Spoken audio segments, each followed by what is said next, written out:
বিশ্বনবী ওনার চাচাতো ভাই আব্দুল্লাহ ইবনে আব্বাস রাদিয়াল্লাহু তাআলা আনহুকে বললেন, ইয়া আব্দুল্লাহ ইবনে আব্বাস, হে আব্দুল্লাহ ইবনে আব্বাস, ইযা সাআলতা ফাসআলিল্লাহ, ও আব্দুল্লাহ যখন চাইবা আল্লাহর কাছে চাও, ওয়া ইযা ইসতাআনতা ফাসতাইন বিল্লাহ, যখন সাহায্য চাইবা আল্লাহর কাছে ফরিয়াদ করো। জেনে রেখো ও আব্দুল্লাহ, ওয়া'লাম আন্নাল উম্মাতা লাউ ইজতামাআত আলা আন ইয়ানফাউকা বিশাইইন লাম ইয়ানফাউকা ইল্লা বিশাইইন ক্বাদ কাতাবাহু আল্লাহু লাক।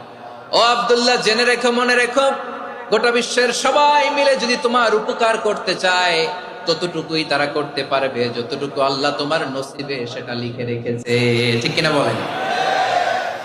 আর যদি গোটা বিশ্বের সবাই মিলে তোমার বিরুদ্ধে কনস্পাইরেসি করে, ষড়যন্ত্র করে, গোটা বিশ্বের সবাই মিলেও যদি তোমার ক্ষতি করতে চায় ততটুকুই শুধু পারবে যেটা আল্লাহ তোমার জন্য বরাদ্দ রেখেছে। যতটুকু আল্লাহ তাআলা তোমার জন্য বরাদ্দ রেখেছে অতটুকুই ক্ষতি করতে পারবে, আর এক চুল বেশিও করতে পারবে না, কমও করতে পারবে না। চিল্লায় বলেন ঠিক কিনা? এজন্য আমরা চাইবো কার কাছে? সবাই বলেন নাই, আওয়াজ করে বলেন কার কাছে?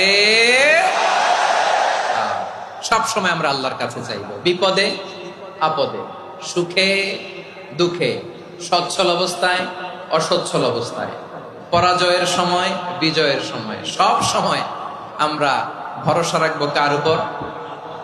সবাই বলুন।